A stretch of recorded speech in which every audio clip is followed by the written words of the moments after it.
Hello everyone and welcome back to MSM Unify Podcast. Every few years, the map of where South Asian students go to study quietly withdraw itself. Right now, it's withdrawing towards Europe. My guest today is Babitha Leclère. She is Senior Vice President, Global Partnership with MSM Unify. She is based in Paris and spent most of her weeks across European campuses, in rooms with universities, admission teams, international offices, which means she sees day shifts well before the numbers do. Now she is in India this week and she has taken time out of her really busy schedule to sit with us and talk about the European market and tell us what currently withdrawing the European market towards us. So Babitha, welcome. Thank you so much, Arti. It's almost like a full circle because when I'm being based in Europe, I have the opportunity, a humbling opportunity to invite vice chancellors or heads of institutions to come and share and pour their hearts out. And now to be seated here along with a dear colleague like you in our office, I think it's a full circle to be able to share and bring the insights from the other side of the pond and share it with our colleagues. So it has been phenomenal, and thanks for you as well for taking your time. I know how ludicrously busy you are. Oh my God, but yes, always free for you, always have time for you because I was actually looking forward to meet you and to discuss a lot of things because it's always exchange of energy, exchange of knowledge, 100%. Yes, you will bring something on the table, so do I. Yes, so, and yes, here we are. Yeah. So, since I know you are busy and you have certain meetings back to back, I just wanted to understand what's your day look like when you are in Paris and keep meeting a lot of universities, chancellors, deans. So how your week treats you? Yeah, it's a very good question. I always believed in the concept of movement. When we move, we make communications. Movement leads to transformation. So I hardly am at home, and I think that's the way we are able to meet people, learn the market synthesis, etc. So it could be like 1 week I could be in Paris talking to a couple of business schools, and the very next day I would be in Athens speaking to a public university, or then move to Berlin for an academic partnership, or come back to Milan to talk about an HEI institution. But with all this movement, if you ask me, why do you move? I move because my role as an employee of MSM, and also as a human being and as a committed education leader, my goal sits at the intersection, and that intersection is between the student's future, strategy, and partnerships. So wherever I go, my communication is always translating and moving. These are the tangents, and that's the intersection. So I always believe whenever I move, these three things are in my heart: the success of the student, strategy, partnership. And for me, candidly we are speaking, no partnerships make sense to me if a student doesn't have an ROI. Absolutely. I completely agree on this. Before moving to the European markets and talking about the university partnership, I actually need to understand what brings you to the international education. Yeah.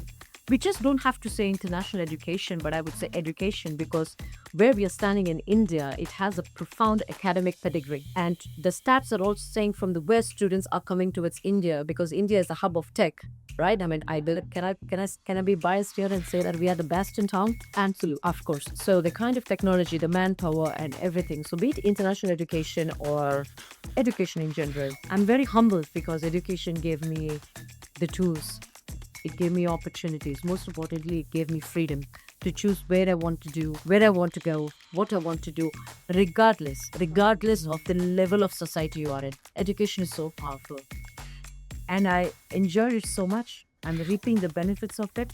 And to be able to be a pivotal role in a student's life, to impact the student's life, because education is one among those few industries where it don't just impact one person. Can you imagine you're speaking to a student, you're counseling a student is able to go fly to some part of the world, complete his master's degree, his family reaps the benefit.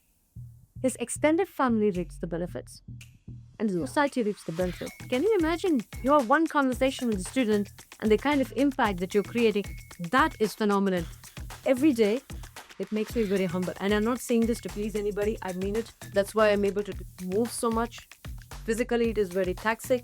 The largest of my momentum is coming because I believe education is the only weapon that can transform lives. Now, since that you asked me, I don't mean education has to be bachelor's, master's, or PhD. I'm even talking about training programs, short-term programs. Skill is powerful. Yes. And including you, we are so privileged to be able to collectively and individually contribute to students' lives. True. Can't agree more here. Uh, Education is something that actually empowers you. Yes, indeed. That gives you freedom to speak, to do whatever you want to do. Yes, yes. It also shapes you as a human being.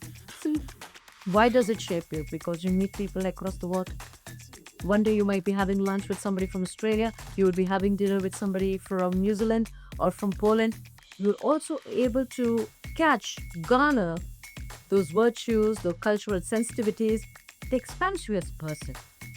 yeah, completely. Can't agree more here, Babitha. So moving towards the next question. So yes, study abroad is a big thing in the Indian.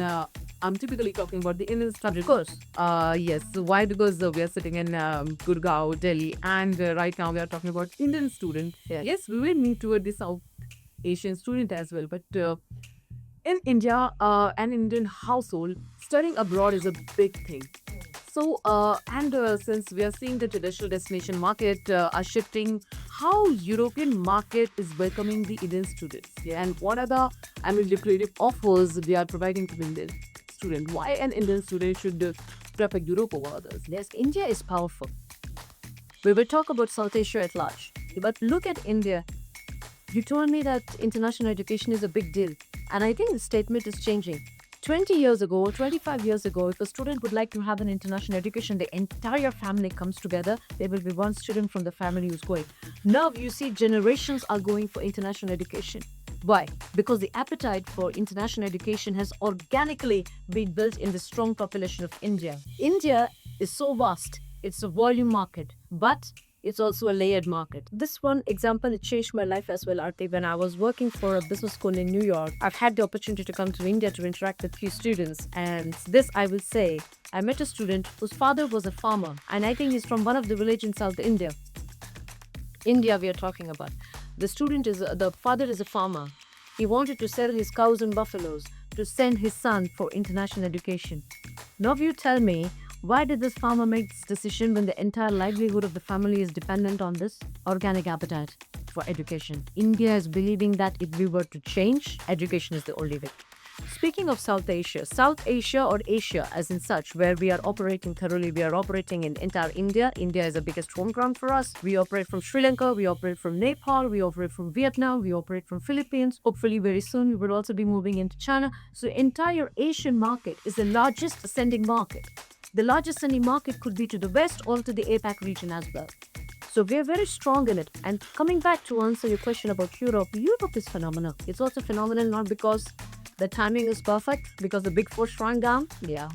If you divide Europe, France, Germany, Netherlands, Baltics, Greece, of course, thanks for pointing it out, Spain and Greece, they are phenomenal in their offerings for students. So if any student is looking forward to Europe, welcome. You have chosen the right continent, and the countries and the programs are up for you to decide. So, Babitha, moving towards the next question, I want to understand. So, Europe, it's a large continent, and many countries are coming up, and I want to understand what are the biggest countries, or I would say the perfect countries who are offering education and good lucrative offers and ROI, good ROI. I would say France is phenomenal for its technology, fashion programs, etc. Yeah, nothing beats that. Yeah. When you speak about Germany, Germany is very strong in its technology and engineering programs. Spain, on the other side, is also very strong with its digitalization and AI. It would be a remiss if I don't talk about Greece. Greece is an emerging destination as well. And this is offering in tourism, hospitality, business, psychology, clinical psychology, criminal psychology. It's again, I would like to circle back to what I answered you at the beginning. Why do I like education? Because all these things matters only if the student gets a job, right? And the stats time and again tell me that from France, from Germany, from Spain, from Greece, these pedigrees are actually translating into employment. So yes, you talk about the countries who are offering good lucrative offers to or an ROI to students. Now I want to understand what are the emerging countries in Europe. The destinations. Yeah. Because for a very long time, India, which is such a powerful market, and the rest of our markets, such as Africa, Middle East, and Southeast Asia, where we are operating from, have always been looking towards the big four: the US, UK, Australia, and Canada. Yes, we all know the scene, and I don't want to kill the time here. But then for Europe specifically, France, Germany, and Spain are no very silently, quietly, and rapidly, which is picking up is Greece. I was expecting this. Yes, Yeah. the Baltics, the Scandinavians. So Lithuania, Latvia, Estonia, the entire Greece. In Greece, if you were to talk to Athens and Thessaloniki, so my request, I beseech the students is think beyond the traditional destinations. Because when you think beyond the traditional destinations and you go to emerging destination, your competition is less. So in France, if 10,000 people are applying for one position, probably in Greece that would be half. Your chances of hiring is much higher. I mean, this is the sector, and we never thought this way. Yeah. But thank you. You are here, and this conversation we definitely going to help student to think in a better way. Yes, that is why I move, Arti. I move. If I don't move, I will not know these facts. Absolutely, absolutely. So coming to the next question, Babitha. Yeah. Few misconceptions Indian students carry when they talk about the European market. I want you to clear those misconceptions. Yes. In my radical interaction with students when I met across Europe, especially a lot of Indian students, because Indian students, let's face it, they're quite disruptive and creative. I think people think of Europe as one destination, but it isn't. It's very diverse. It's the entire Schengen region, but you can begin in Malta and end up in the Baltics or vice versa. So it's very diverse. The movement is very secure. So the opportunities also move accordingly. But I've also had the opportunity of meeting a lot of Indian students. I met them in Spain, I met them in France, I met them in Greece, and a lot of them would like to complete their pedagogy there, which means the master degree or bachelor degree, and further come back to India because the opportunities are on rise in India too. So the ROI is also available in the home ground because India is also increasing the starting salary for students. So they're seeing phenomenal impact, not just to stay there, but to come back to India. India is also a land of a lot of entrepreneurs. Yeah. Students would like to go there to understand how business is run. That could be in strategy, that could be in leadership, that could be in marketing, and come back and join their family businesses as well. So I see a mix of both. And to tell the students that Europe is not one single destination, it's so diverse, and that's why we touch base upon what France can do, what Greece can do, what Spain can do. All these are translating into multiple opportunities for our students. Perfect. Thank you for clearing this misconception. And I think now students have a better clarity about European market. So moving towards the next question, Babitha. So there is a very large cultural difference from a South Asian student to Europe. I mean, language is a barrier, I would say. You see it as a barrier, or you think the student will overcome such thing? Or you think France or other European countries are accepting students, and we students, I mean, we Indians are learning those languages. So what's your thought on the same? No, I'm so glad you asked me this question because there's absolutely no barrier. Oh, Why? We all need the answer, technology. because I heard a lot of negative things about that. Yes. Being there, I can bring you this feedback that whenever we are moving from your home ground, the new ground, you will always take time to adjust. It's an understood organic normalcy, right? France is becoming international. President Macron has come to India and he said he would like to have 30,000 international students. So that is an evident statement made by the leader of a prominent country. That is in itself is an evidence that the barriers are going to be lifted up. Can we be honest? We are two women in this room. Emily and Paris are a dog. Yes, that's not the reality. That's really not the reality. We have apps, right? You have apps. When you're going to restaurant, when you want to see the menu, when you're speaking to somebody. Yes, when you learn here and there bits and bobs, rip-raps of the country, of the language, life is easier. But students can smoothly sail in France, in Germany, in Spain, and also the Gen Z. They are the largest population right now in any country in Europe. They're already becoming international thanks to Netflix because they're watching a lot of series. They are picking up international language, which is English. So our Indian students don't have to fret at all. Don't fret, don't fear, and don't worry. It's going to be easy. Maybe the first day you might be encumbered by being overwhelmed. Don't worry, it's going to be okay. I want you to give one last piece of advice to the students who are planning to study further in Europe. Correct. Start early. Start your planning very early because you have a lot of options today. And the second most important thing is do not fear. Do not make any decision from fear. In the third thing is evaluate what you would like to do. Don't go by the crowd. Don't just choose France or Germany. They are emerging destinations we spoke about, like Greece, Baltic, Scandinavian, etc. You have really good opportunities there. So I'm saying there's a large land to cover. You have opportunities for everybody. The costs are very organic, they're neutral, they're normal, and your degree will be very valid, recognized, and you will be able to make a good future of yourself. But there's only one request I would like to make the students: interact with the alumni, interact with your co-students who are about to come even before you end up in the campus.